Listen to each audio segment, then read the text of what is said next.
I've watched people get that look on their face, the one where they already know the answer isn't good. They'd forgotten their Apple account password. They didn't have a recovery method set up, and everything, photos, files, purchases, was just gone. Not stolen, just locked away forever. I never want you to feel that. Today, I'm going to make sure you don't. And if you're already locked out, I'll share some tips with you about that too. So here's what's really at stake. Your Apple account isn't just a login, it's the master key to the Apple ecosystem. It's where your iCloud photos, your iMessages, notes, files, app purchases, subscriptions, passwords, mobile device backups, the Find My and Apple Pay data all live there. If you lose access, you're blocked from everything in your account. And Apple takes security so seriously, even they can't let you back in without the right credentials. Now that's by design, and that's good, but only if you're prepared. Your first lines of defense start with keeping track of your Apple password. Don't take this one lightly. I've seen the heartache firsthand. People literally in tears, nothing anyone can do, and that really stuck with me. And if you use Apple passwords, store your Apple account password securely outside of Apple passwords. Because when you're locked out of your Apple account, you're also locked out of your Apple Passwords app. My password is stored in 1Password, which I can access independently of my Apple account. Your next line of defense is two-factor authentication. By default, Apple enables two-factor authentication essentially across all of your devices to which you're logged in. This is where when you sign in to your account for the first time from a new device, you're going to get that code that appears on your other devices that you're logged in, your trusted devices. This works across iPhone, iPad, Mac, the Apple Watch, when it's connected to your iPhone or when it's connected to cellular. But let's take a look how to review your trusted phone numbers and your trusted devices. Okay, let's start in settings. We'll go to our Apple account. We'll go into sign in and security, and then we'll go to two-factor authentication. Here is where you will see the list of trusted devices and trusted phone numbers. No matter who you are, I strongly advise you to have a secondary phone number added so that Apple can send codes to that phone number as a backup. You never know. If you're out by yourself, you find yourself locked out of your account. Being able to reach out to somebody to get that code to get you into your Apple account is going to be priceless. Hey there. If you're finding value in this video, go ahead and click the like button. And if you like videos like this one, go ahead and click subscribe. Okay, I'll be honest. There's been a few moments in my life where I've felt the panic myself. Maybe not a full lockout. Maybe I was changing my password in a panic. But I know the feeling you get in your chest when you're not sure you're getting back in. So let's talk about recovery options. First up is the recovery key. Let's take a look at how to set that up. Okay, back to the settings app. Let's jump into our Apple account, sign in and security, and we will go down to recovery key. This is the interface where you will create the recovery key. And when you set it up, save the key outside of your Apple account.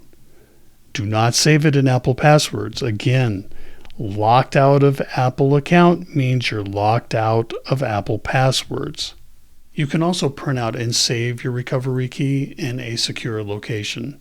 But if you're going to put it in a fireproof safe, let me give you a quick tip. Put it in a baggie. I had a dear friend and her home burned down fire hose water filled her safe and ruined her important documents. Those fireproof safes are not waterproof. Personally, my recovery key is in a fireproof safe in a baggie, but I also have it in my 1Password account. And I know I bring 1Password up a lot, but I do have a video on password managers, link in the description. One thing I want to impress right here is when it comes to the recovery key, if your key and trusted devices are all lost, you are permanently locked out. Apple is really and truly not able to help. Take this very seriously. I've seen real people experience this. It's not theoretical. Your next recovery option would be a recovery contact. This is a person or people who can be contacted when you're locked out. Now, the people need to be 13 or older, have an Apple device, and have iMessages enabled. Let's check how to set it up. In the Settings app, we will tap our account, go to Sign In and Security, and then to Recovery Contacts. This is the interface where you can add people to be your backup. And you can also see the people with whom you have chosen to be their backup. Whenever you need to get assistance from one of your recovery contacts, reach out to them, either in person, over the phone, whatever, and have them go to this section of their Settings app, and under Account Recovery 4, all they do is they will tap your ID there, and this would be the interface for them to generate that recovery code that they will then share with you. Now let's talk about if it's already too late. You're locked out. Where do you start? Well, you start at iforgot.apple.com. Follow the prompts there. It will guide you through your options, including the following: recovery key, if you set that up, the recovery contact, if you set that up, and it'll allow you to initiate the Apple recovery process. Now, if you set up the recovery key, this won't be an option for you.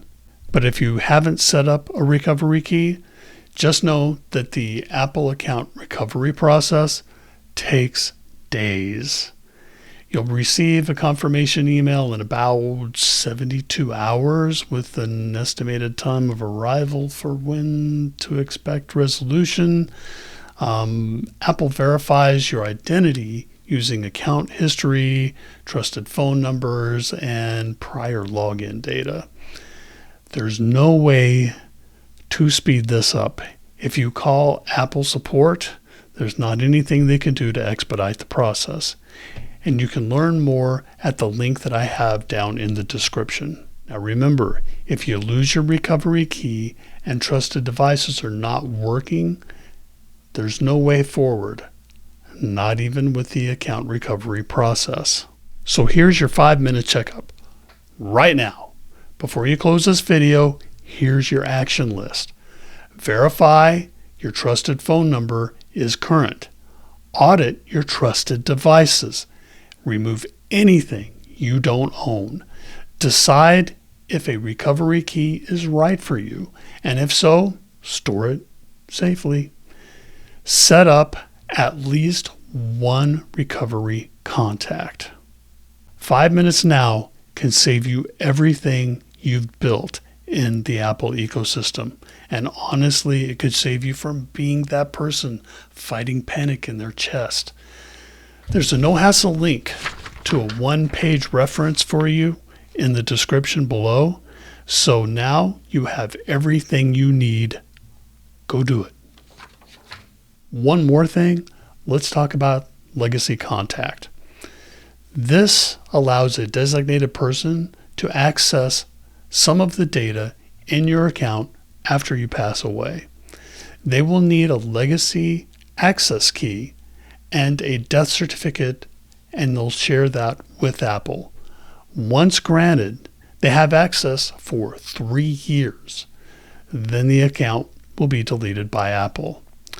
Now, what they can access, that's photos, messages, notes, and files. What they're not going to be able to access is purchases, passwords, and payment info. Personally, I have my wife and children as legacy contacts. Never mind, my wife has my account password anyway, but whatever. And here's how you set that up. Go into your account, sign in then security, and go down to Legacy Contact. And this is where you can add legacy contacts. All right, your Apple account is the foundation that all your data sits on. Apple security is strong by design. Use that to your advantage because ignorance can be brutal. Setup takes minutes. The peace of mind lasts. So until next time, have fun, stay safe, and keep learning.